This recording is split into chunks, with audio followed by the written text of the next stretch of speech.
Dear students, you are welcome to English online class brought to you by English Council. প্রিয় ছাত্রছাত্রী ভাই বন্ধুরা, তোমাদের জন্য আজকে আমরা একটা অ্যাপ্রোপ্রিয়েট প্রিপোজিশনের ক্লাস নিয়ে উপস্থিত হয়েছি। আজকের ক্লাসে আমরা প্রিপোজিশনের সঠিক ইউজ এবং এর যে পার্টিকুলার প্রিপোজিশনের কী কারণে কী প্রিপোজিশনটা এখানে ইউজ হচ্ছে সেটার স্পেসিফিক রুলসটা আমরা বলে দিব। আশা করি তোমরা বুঝতে পারবে। প্রিপোজিশনের এক গাদা নিয়ম মুখস্থ করে মনে রাখতে তোমার অনেক কষ্ট হয়ে যাবে। সেজন্য যারা অপেক্ষাকৃত দুর্বল স্টুডেন্ট, আমাদের চেষ্টা হচ্ছে দুর্বল স্টুডেন্টদের জন্য মিনিমাম 10টা প্রিপোজিশন থেকে যাতে 8টা হয়। এই প্রিপোজিশন একটা ইজি টপিক গ্রামারের। এখানে যদি তুমি 10টা গ্যাপসের মধ্যে যদি তোমার 8টা হয় তুমি 4 নাম্বার পাবে। তো অন অ্যাভারেজ 4 নাম্বার মানে তোমার 90% মার্কস আশা করা যায়। সেই হিসাবে আমাদের একটা টার্গেট থাকবে তোমার 2টার বেশি যাতে কোনোভাবেই এরর না হয়। তো আমরা তোমাদেরকে এই টপিকটা বুঝিয়ে দিচ্ছি। আমি সাইফুল স্যার। তোমাদের যদি টপিকটা কারো কোনোভাবে বুঝতে অসুবিধা হয় বা কেউ যদি বুঝতে না পারো, ভিডিওটা পুনরায় দেখবে। পুনরায় দেখার পর যদি না বুঝো এরপর কমেন্টসে আমাকে জানাবে। আশা করি তুমি পুনরায় যখন আবার শুনবে অথবা পজ করে ব্যাক দিয়ে আবার শুনবে, তুমি তখন তোমার অ্যান্সারটা পেয়ে যাবে। আমরা আগে একবার পুরো এই টেক্সটটা পড়ে দেখব।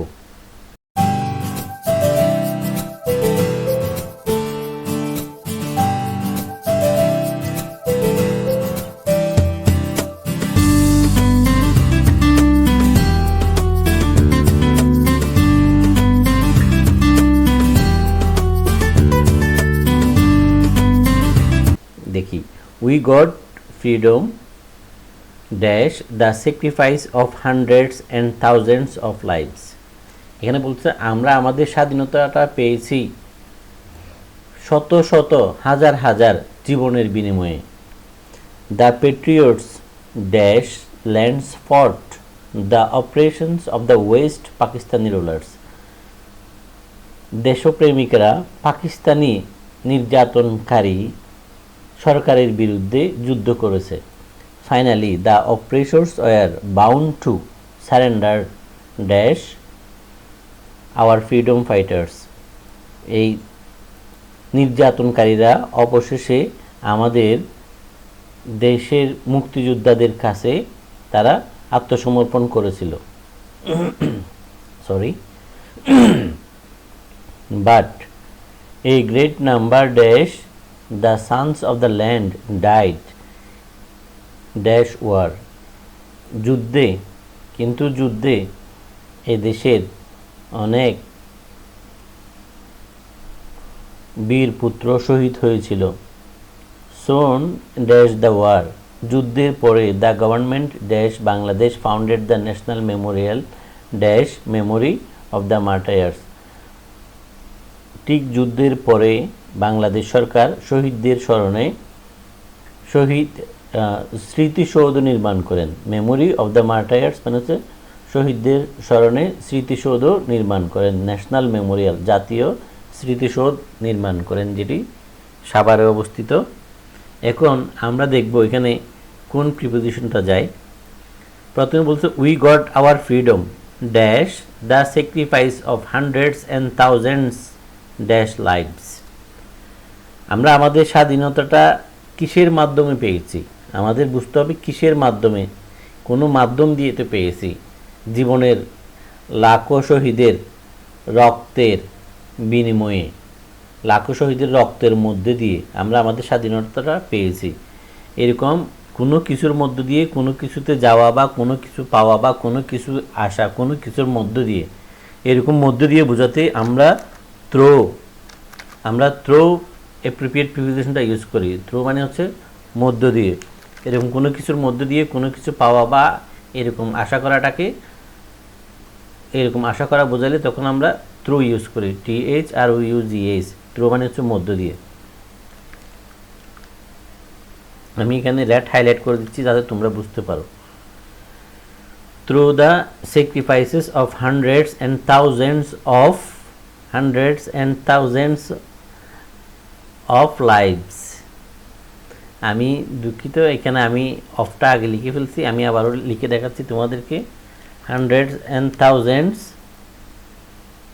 তাহলে কোনো কিছু এর বোঝাতে মানে জীবনের বিনিময়ে আমরা পেয়েছি, এর বোঝাতে আমরা অফ প্রিপোজিশনটা ব্যবহার করি। অফ মানে হচ্ছে কি এর, অফ মানে হচ্ছে এর বোঝাতে আমরা অফ প্রিপোজিশনটা ইউজ করে থাকি জীবনের বিনিময়ে, of lives. The patriots dash our country, আমাদের দেশের বোঝাচ্ছে। Patriots of our land, our land মানে হচ্ছে আমাদের দেশের। এরকম আমাদের এর বোঝাতে আমরা আবারও প্রিপেয়ার্ড প্রিপোজিশন হিসেবে অফটাই ব্যবহার করব। এর বোঝাতে প্রিপেয়ার্ড প্রিপোজিশনটা হয় of.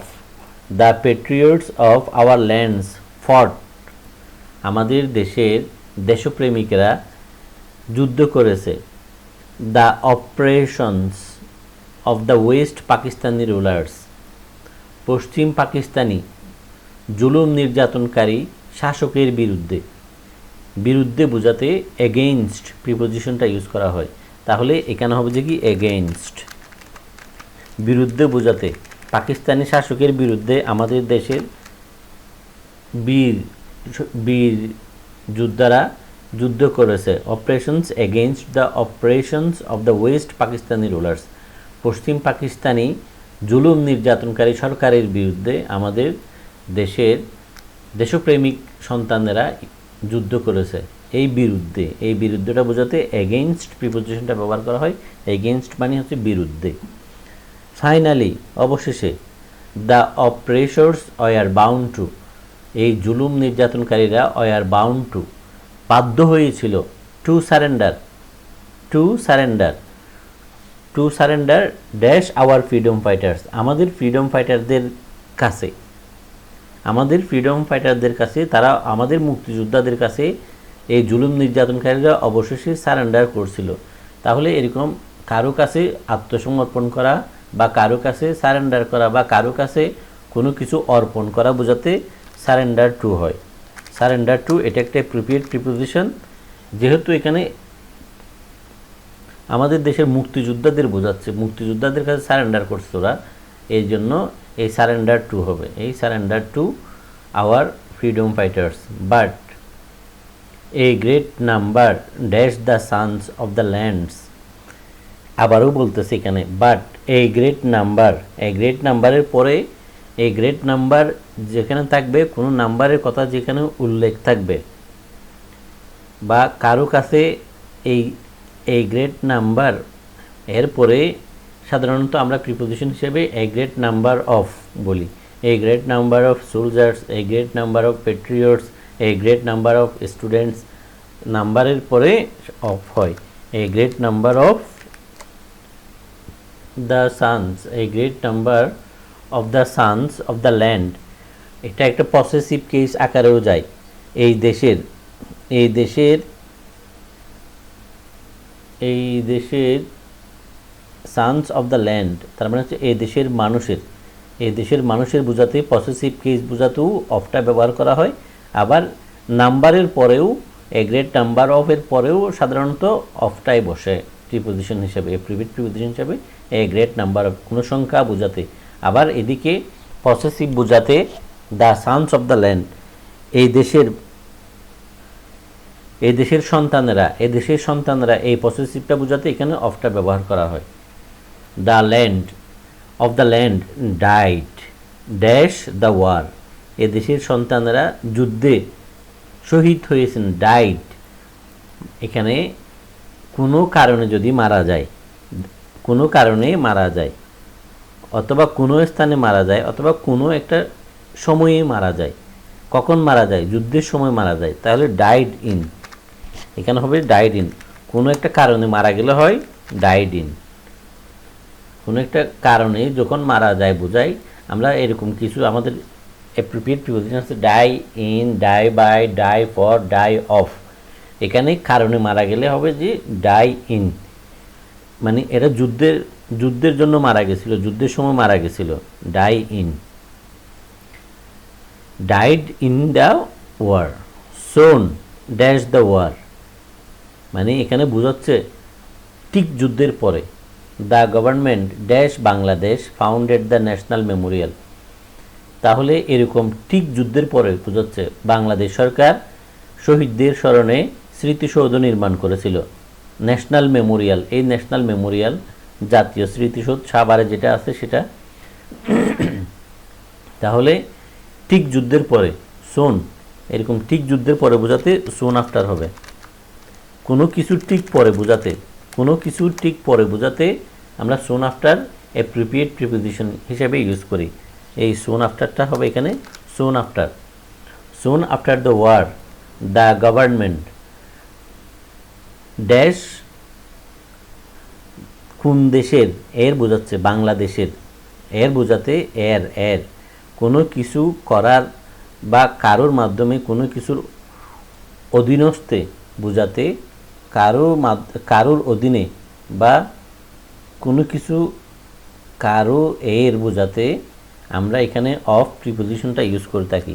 The government of Bangladesh, the government of Bangladesh, তার মানে হচ্ছে বাংলাদেশের, এর, এই বাংলাদেশের গভর্নমেন্ট, বাংলাদেশের সরকার ফাউন্ডেড দ্য ন্যাশনাল মেমোরিয়াল, শহীদদের স্মরণে একটা স্মৃতিসৌধ নির্মাণ করেছিল।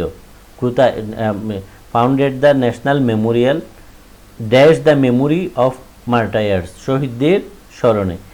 কারো স্মরণে কোনো কিছু করা বা কারো স্মৃতিতে কোনো কিছু করা বোঝাতে অ্যাপ্রোপ্রিয়েট প্রিপোজিশন হিসাবে মেমোরিয়াল ইন হয়। মেমোরিয়াল ইন, কারো স্মরণে কিছু করা, অ্যাপ্রোপ্রিয়েট প্রিপোজিশন হিসাবে আমরা মেমোরিয়ালের পরে ইন দিব, মানে এটা হচ্ছে কারো স্মরণে কোনো কিছু করা। আশা করি তোমরা সবাই বুঝতে পারছো। আমি যে রুলসগুলো বলেছি এই রুলসগুলা বিভিন্ন কারণে, এই রুলসগুলা বিভিন্নভাবে ইউজ হতে পারে। তোমার ঘটনার প্রেক্ষাপট অনুযায়ী, অ্যাপ্রোপ্রিয়েট প্রিপোজিশন অনুযায়ী, পসেসিভ কেস অনুযায়ী, তোমার সিচুয়েশন অনুযায়ী এই প্রিপোজিশনগুলা বিভিন্নভাবে ইউজ হতে পারে। জাস্ট আমি যে কজগুলো বলছি তুমি এই কজগুলো মনে রাখবে। আমরা আরও নেক্সটে আরও তোমাদের জন্য ইম্পর্ট্যান্ট টপিকস নিয়ে, যেগুলা বিভিন্ন পরীক্ষায় ঘুরে ফিরে বারবার আসে এবং যেগুলো বেশি কমন, সেগুলো নিয়ে তোমাদের জন্য আমরা আরও অনেক ভিডিও তৈরি করতেছি। আমাদের ক্লাসগুলো ধারাবাহিকভাবে ফলো করবে।